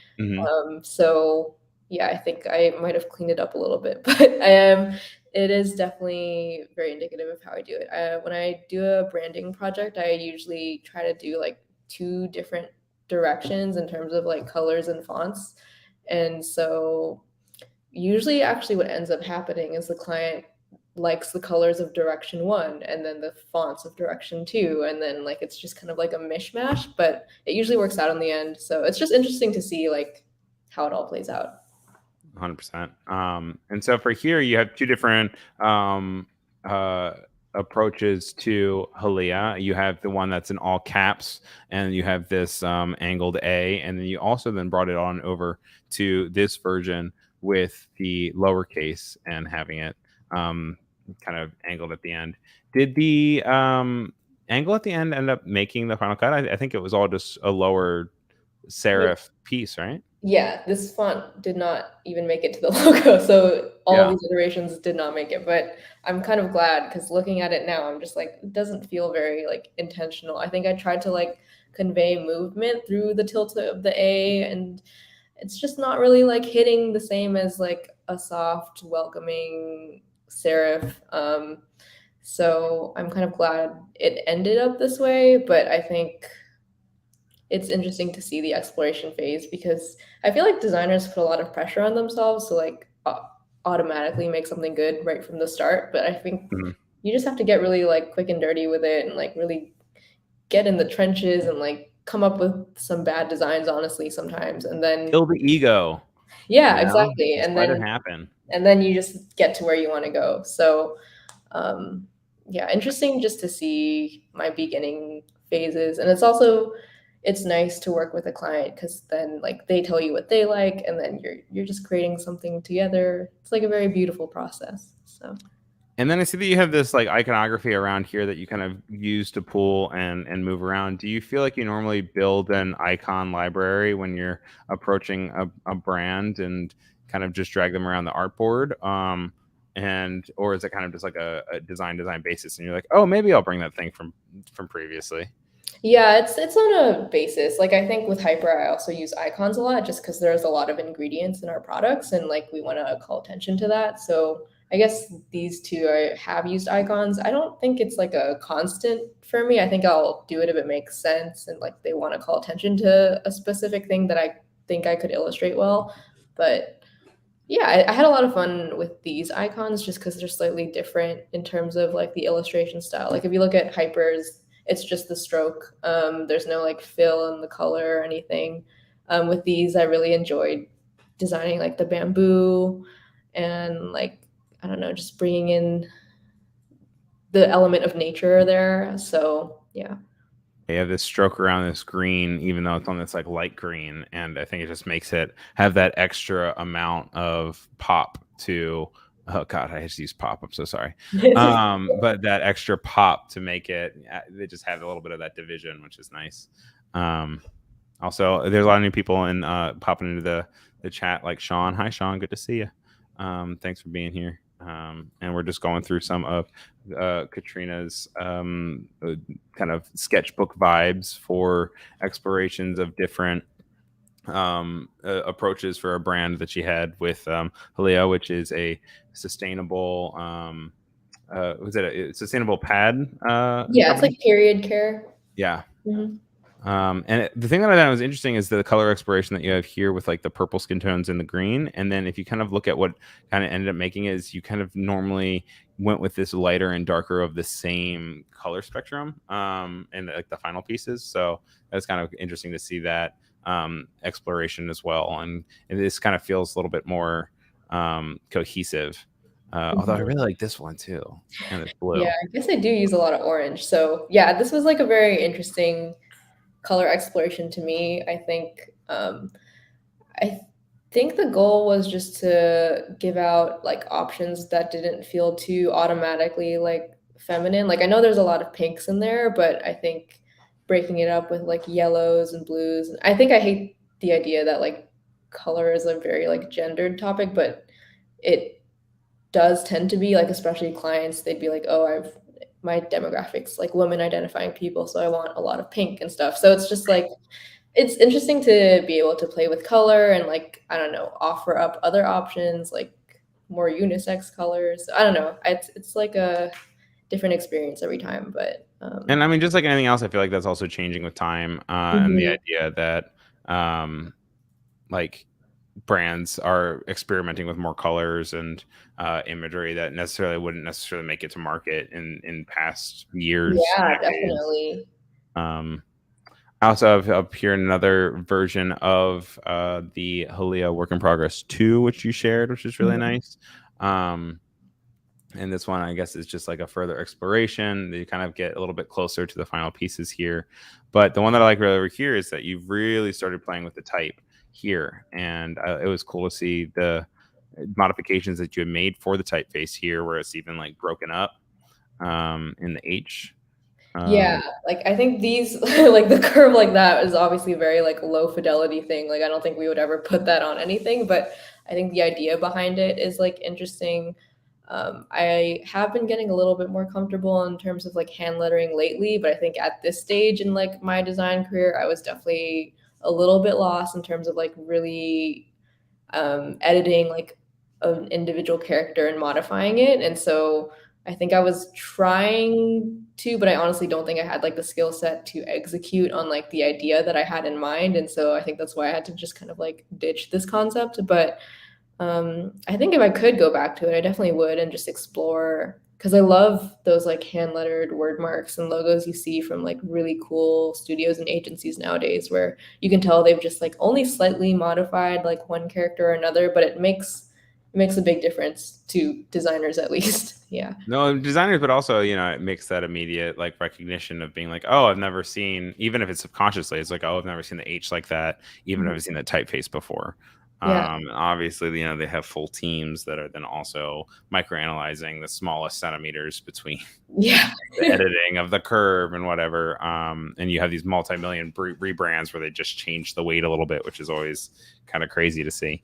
But I think that these explorations are super important just because it might also lead you to something else that then ends up being something that not even necessarily is represented in the logo, but maybe it's in a design or maybe it's in something that you can then bring into another aspect of your rebrand. Yeah, Um, exactly. I think I had a lot of fun, especially making just like that H brand mark. I think I was just like designing like a very abstract illustration of a pad, and then I was like, oh, like what if it turned into two pads, and then I connected it, then it looks like an H. So I think that was really fun for me to just kind of discover. So I think if I had any advice to give, it would just be like, yeah, you're right. Like kill the ego, just like do whatever, even if it might look ugly at first, like you'll get to a good spot in mhm. one way or another.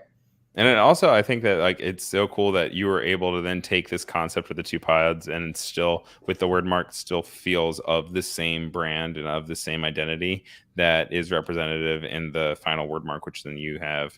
But I feel like they can still complement each other. And then once again, as I was saying, I really like the abstract forms of the characters that you have, and I feel like this is the curvature, then once again is kind of representative in the curvature of the figures again, which is really nice. Yeah, lots of movement, lots of curves. Thank you. I'm glad you like noticed all of this. Yeah, of course. I mean, your hard work it can be seen because it's reflected in the work that you have. You have one other piece that you had sent over with your work, and it was, what is it? Local work in progress. And so I just need to pull this up. We actually haven't talked about this piece yet. Yeah, So I guess also with this, if you want to also talk about what this is, it's once again cans, which you got to mess with the approach of your friends that you had, but this is a little bit different project as well. And this is fewer calories than your typical beer. Yeah, so this is actually out in the world already. I just haven't published it or made a case study for it. It's actually a low-calorie IPA that is in the UK right now. I think I'm waiting on like photos from their photo shoot to like build up an actual case study, but I thought it would be like cool to see. So yeah, this was, oh no, some of the fonts are like, Yeah, oh, I don't have them all on my system, which is a bit of a that's bummer, okay. but a lot that you already have outlined, I think is still Okay. there. Yeah. And also like getting the idea of this light and cloudy, better for you beer. Like it's already the concept and design behind it is strong enough that I think we're okay, even if we don't have that typeface. Okay, cool. Yeah, so I think I had a lot of fun with this too, just because they specifically wanted like a mascot, and so I knew, okay, there's going to be some illustration involved, and they wanted a cloud because like one of their slogans is like light and cloudy pale ale, and so I just had a lot of fun coming up with a character that felt light and cloudy and like fun. And I think I made like 6 different like poses for the cloud for them to use and stuff like that.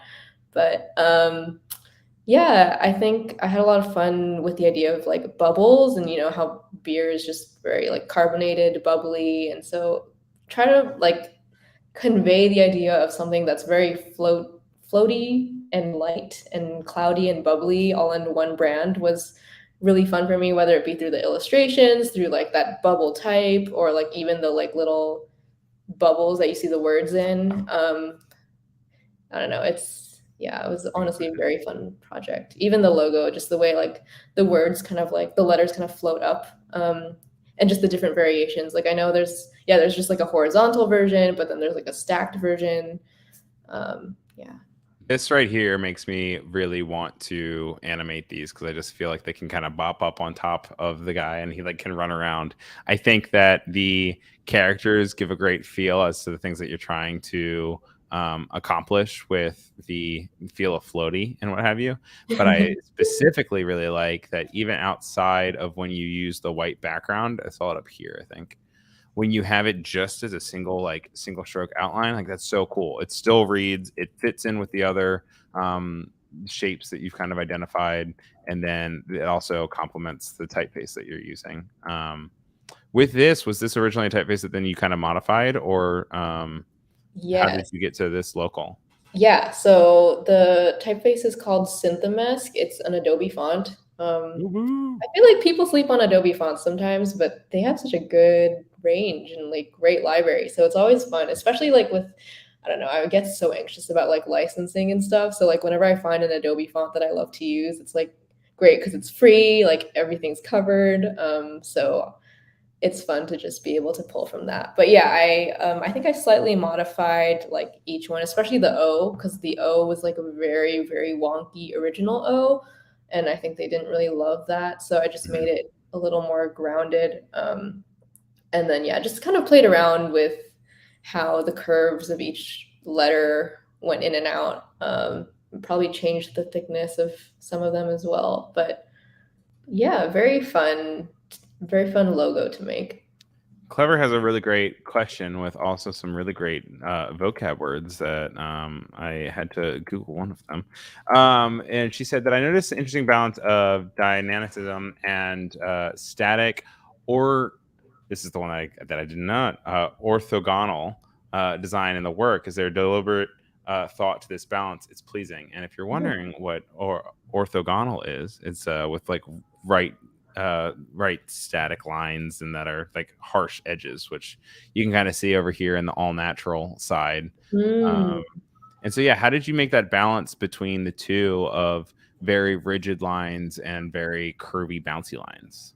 Yeah, I thought okay, I think I just kind of like stacked them together and I probably thought like something's missing. There probably needs to be some sort of like straight line balancing things out, especially in the one you just showed me like that. Yeah. Yeah, this That one. I one, really like I this one. think This one's great. I think yeah, like for every like curve and like bubbly thing, it just helps to have balance sometimes, especially in that all natural. So I guess I wasn't really fully like thinking about those terms when I was doing it, but I don't know, sometimes you just do something and And it just something's lands. missing or it feels right and it's just the vibe, to be honest. I don't know how to like explain it. My illustrator is so mad at me that I don't have these fonts. And I'm like, no, it's okay. I'm fine with it. They're like, are you sure it'll look better if you match it? I'm like, it's fine. Don't worry about it. It's cool. I also really like your use of the clouds down here in a simple way to add extra elements to it. And then this percent sign is so wackadoodle and it's fun to see. Because that's a good. Wait, do I actually even have this typeface already? What is That should be degular, I think. Yeah, degular display bold. I like it. I Yeah, have it already, apparently. I So, love Oh No Type Co. So I love oh, is that who made it? Yeah, they're like an Oakland-based type foundry. They come up with super, super cool fonts all the time. So Chloe says that one makes me want a taco snack. I could go for tacos after this. Let's all get tacos. We're in like radically different places of the world, all of us, but it's fine. We'll just all get tacos and pretend we're together. But yeah, thank you so much for sharing these behind the scene files. They're really cool to see. I really like this. I know that you didn't really go farther with this one with the guy that's like grabbing it, and I like that you went with the clouds instead. But this is a really cool exploration, and I like him kind of being brought up with it. And please, yeah, along with the other makeup thing that's coming out in about a week, once they start doing photos with this and you have a case study, I would really love to see it.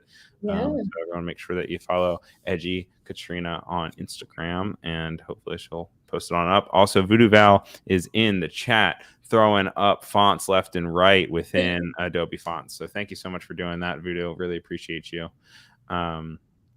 And yeah, so those are the most of the segments that we have going on. So I think now would be a really good time, if you're comfortable with it, if you could just maybe do a little bit of work. We could see a little bit of some tips and tricks that you use when you're approaching work. And we could just continue to talk and hang out for the next like 30 minutes or so. If anyone has any questions for Kat while she's here, please put them in the chat and we'll continue to check them out and talk about them as she works along.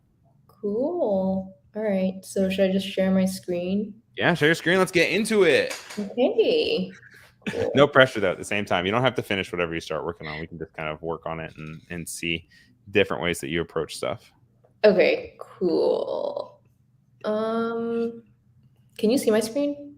Not yet. But it should have like a little share button within the StreamYard.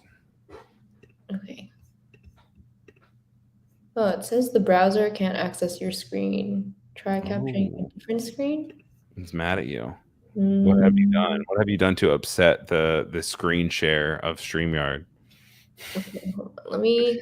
That's fine. Also, not the end of the world if that is the case. We can also hop back into some of the work that you have on your Instagram that we did not go through because you have so much that is great to see. Okay, let me try one more time. Let me know if does this work? That works. It works? Yes. Yay. Okay, cool. Oh, it's a little bit blank though, which is weird. It is blank because I didn't do anything. Okay. I get like mad performance anxiety, but I think we can do it. I think we'll be fine. I think normally what I like to do, I've been into designing like affirmations lately, just like affirmations of the day. Okay. Either like specifically to designers or like people in general, I guess. Right. Maybe I think I'm gonna do one like called "I Know What I'm Doing," just to get the idea across that I am a professional and I like know what's going on. You are a professional. You do know what's going on. You don't even have to get across. Yeah. Superior Type actually reached out to me and they're like, could we give you some demo fonts? And I was like, yeah, you can give me some demo fonts. It's awesome. So Who is this? Superior Type. I think they're like a Superior Type. Very cool. Yeah. So I was like, okay, sure. So I think I'm gonna try out one of theirs right now. They're available at superiortype.com.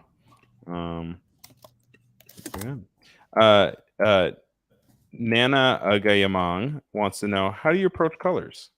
Oh, that's a great idea. I actually tend to do all of my designs in black and white first, actually, and then once I kind of have like a better idea of what like vibe and like aesthetic I'm going for, then I start to add color into the mix.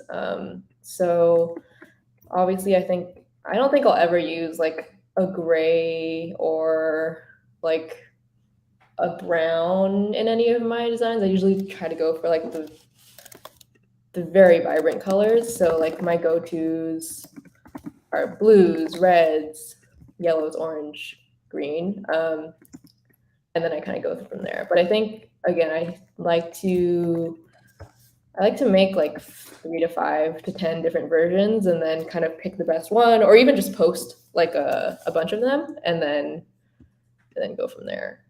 So yeah, I think I'm pretty indecisive when it comes to like colors.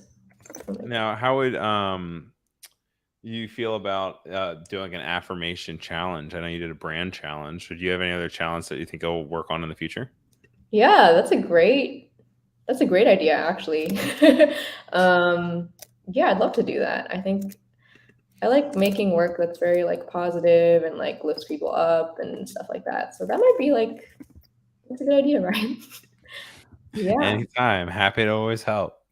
I just like, the ones that you have that kind of have inspiration, whether it's, kind of tongue in cheek, but the ones that I thought were really cute that you had also were the ones that have, here's a hug, here's a nod, here's a kiss. And it's just kind of like, as you get into it, I think I even liked the one that was a kiss. Yeah, I got a little kiss to myself. I was like, cool. And it felt good. And they just feel good ones when you're scrolling down, especially throughout everything else, it's good to see and have nice little affirmations.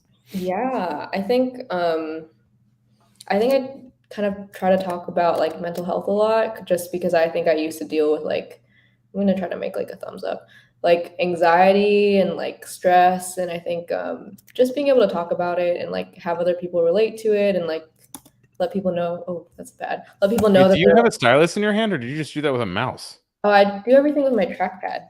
Oh, okay, that's crazy. Yeah, I know. That's crazy. I just want to take a second to approach that. That is wild.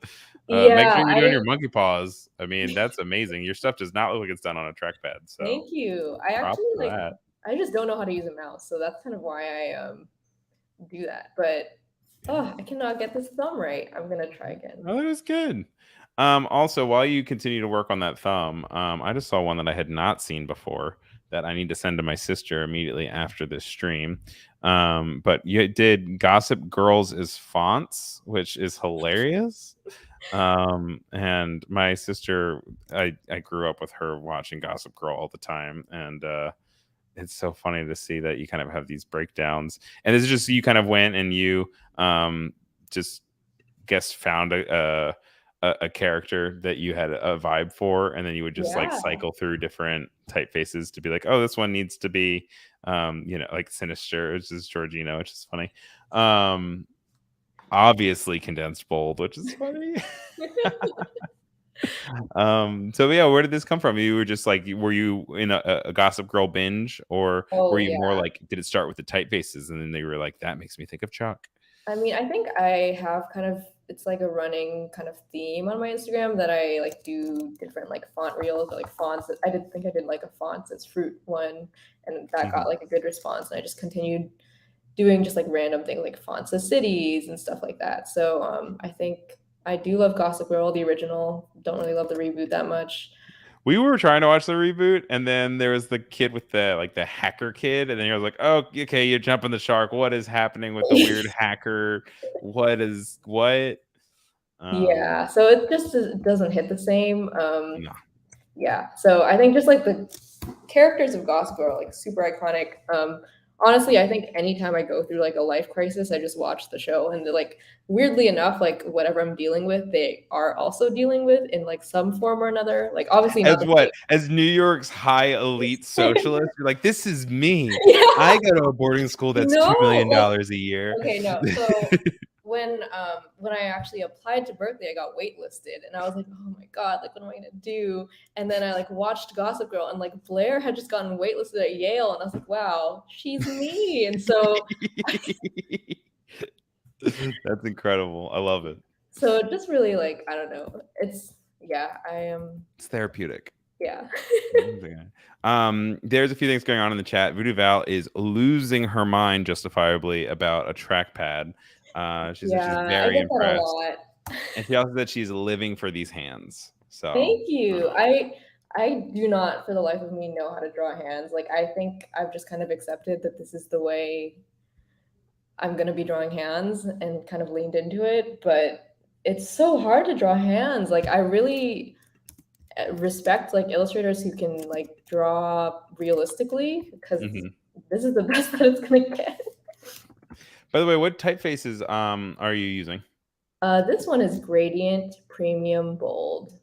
Gradient Premium Bold? Yeah, Gradient Premium Bold. Oh, it's one called Gradient, which is which is bold.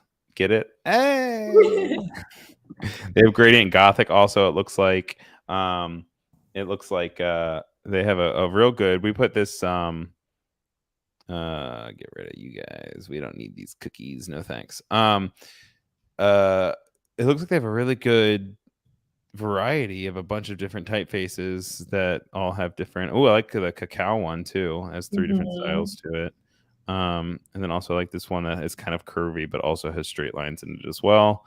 And so where are they based out of? Do you know? I think it's the Czech Republic. I know it's on their Instagram bio. But yeah, like super cool. I can't believe they like sent.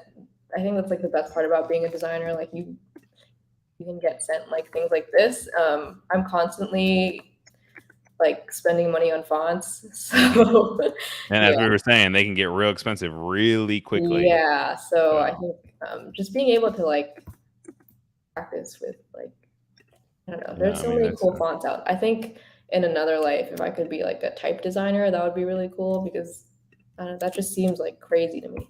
I just don't have the attention to detail to have that sort of specificity and like getting that close to like the letter G and being like, okay, it needs to look like this. This doesn't feel whatever. Which I mean, I guess you were kind of saying you were beginning to play with when you're looking through branding. But I mean, that's a whole different thing to then create a full alphabet. Yeah, these are really neat. When did you get the typefaces? Have you been able to play around with them a lot, or did you just? No, I actually got it like last week when I was in Seattle. Like I didn't even have my computer with me, so I was like, yeah, just send it to my email, and then like I think I started playing with them literally yesterday. So. Oh, cool. We'll have to make sure that they know that you're coming out with this new affirmation. Typefaces, which is fun. And so, do you normally design straight for a square kind of canvas because you want to eventually maybe like have it as a post on Instagram? Normally, yeah. Lately I've been doing like the 4x5, like I think 1350 by 1080 pixel designs. Those feel good. It really just depends on I don't know, whatever I'm trying to design, or like I try not to like let that dictate all of my sizes. Like sometimes I want to do like a really long thing, and then I'm like, worst case scenario, I'll just like put it into a square later. But yeah, I guess we are all kind of just like cogs in the Instagram design algorithm machine. That's it, man. I mean, that's how the world turns. Also, Astrofolk, good to see you again. Thanks for tuning in again. Good to see you here. If you guys have any questions for Kat while she's working on stuff, let us know. So you're going and you're just kind of copying as you go. That's something that I trying to get better at is the idea of just like copy and pivoting rather than pivoting all on the same thing. Oh yeah, I'm really bad at that actually. It can get real crazy. I think, who did I learn through? I learned it through Droplin, I think. Aaron Droplin. He has a few things online for free. He also has a few classes online as well. But he has worked as like a logo designer and he's just an American classic at this point. He's only 48, which is crazy. Wow. But he's from Portland, Oregon. And so if you've never checked out Aaron Droplin, make sure you check him out. It's great. Cool.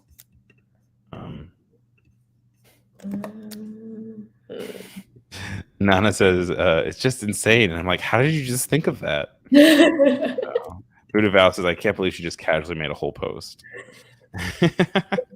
Buddha, so I'm having fun talking and just dawns on me she made a whole thing. I'm like, yeah, I just had I mean, I guess you get in the habit of things just because you're so used to kind of churning these out. But I know we were talking about earlier how you like maybe just taking one piece of the typeface and modifying it or turning it up. So I see that you're doing here with the K. Are you just using the brush tool for that, or I missed it for a second? And then sometimes what I like to do, I recently discovered, where would the shadow go? I recently discovered like the width tool. I love the width tool. Yeah, and like I did not know this. Like it's right here. It's like this weird. Is this like horse like carousel thing? I don't really know. I'm not sure what it like properly represents. Maybe it's just like thing. You can just do that, and then like you can make it like soft and like it's crazy. Like I wish I knew. Wait, how'd you do the soft thing real quick? You just switch the butt cap to the yeah. How did you do that so quickly? Press stroke, and then like this makes it or it can be like round. I think you just press stroke and that's what worked. Yeah, it just like comes out, and then you see these like thingies here. Oh wow. It's not showing up on the screen, but the fact that you can do that is nuts. Oh, okay. You press the word stroke and then like cap and corner come up, and then you just change the cap in the corner there. What? I didn't know that was there.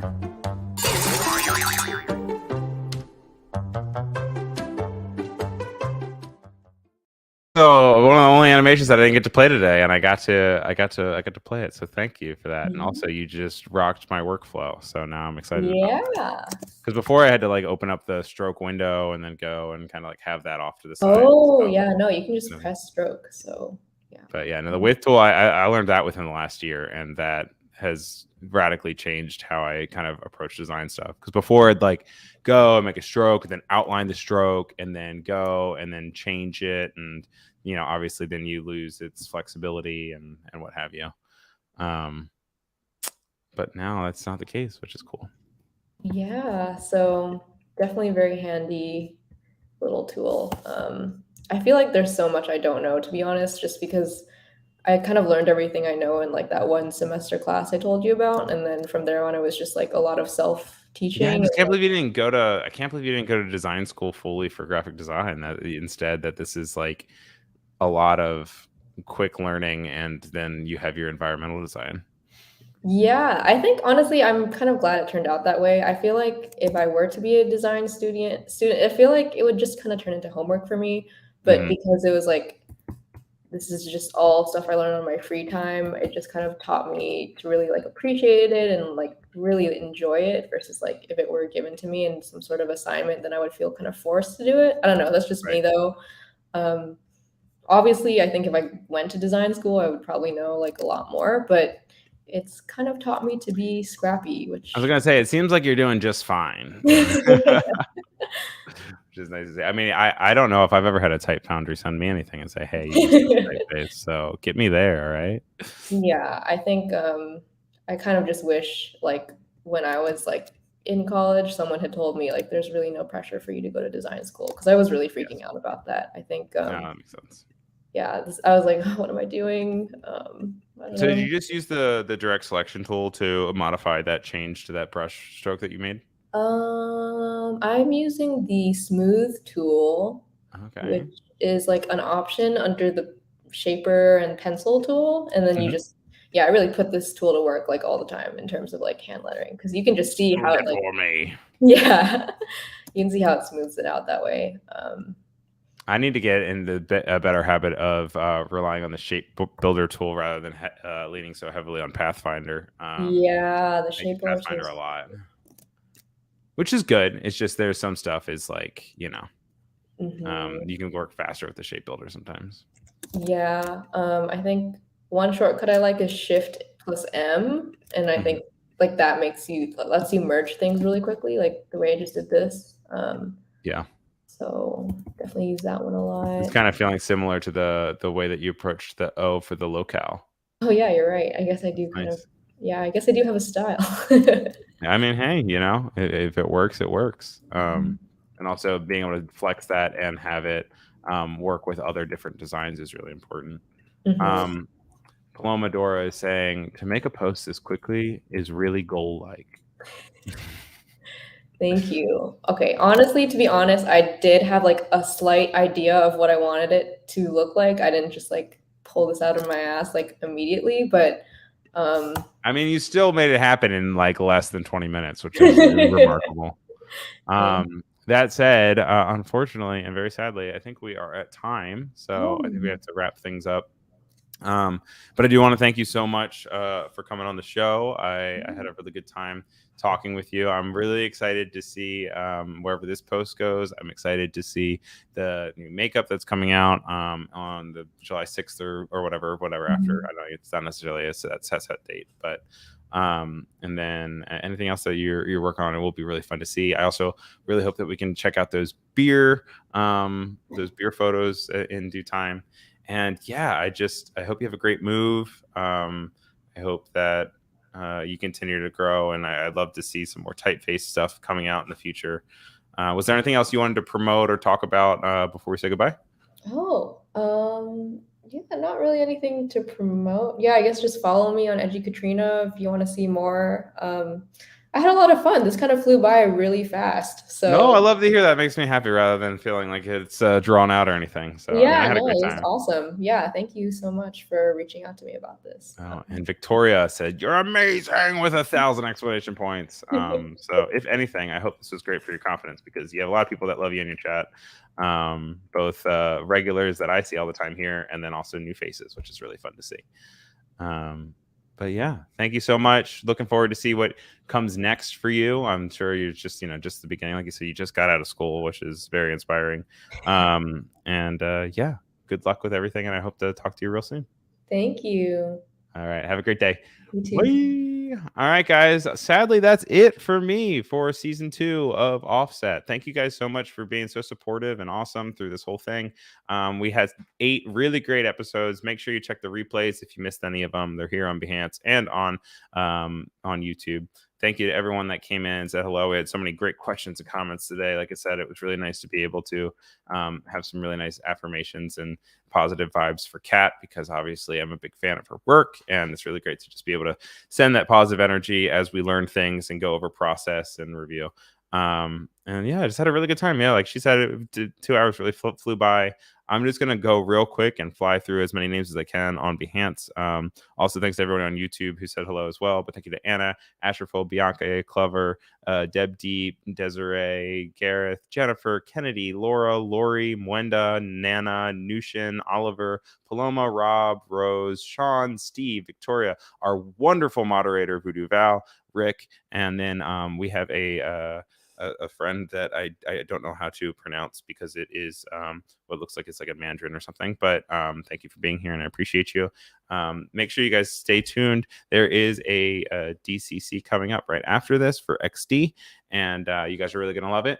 But that's all for me. Thank you so much. Make sure you give me a follow on Instagram, Behance, Twitter, YouTube, all at Ryan Selvy, RyanSelby. It's been a pleasure to be a host for you. I hope to see you again real soon, and have a great weekend, and take care. All right. Bye, guys.